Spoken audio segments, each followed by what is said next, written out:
دلاور خانه زه وایم چې د انور خان لور خپل زوی له وغواړي. د انور خان لور ډېره قابله جینۍ ده. که څنګه زه به اوس خپل زوی له یوه طلاق شوې جینۍ غواړم. ستا مازغه خو ټیک دي که نه؟ زه به خپل زوی له یو اعلی تعلیم یافته خانداني جینۍ غواړم. دا ته څه په اوتو بوتو باندې سرې دا خبره بیا ونه کې.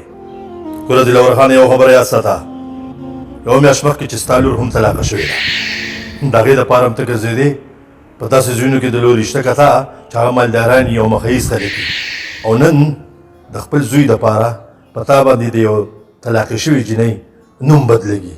هی افسوس ستا په دې سوچ باندې.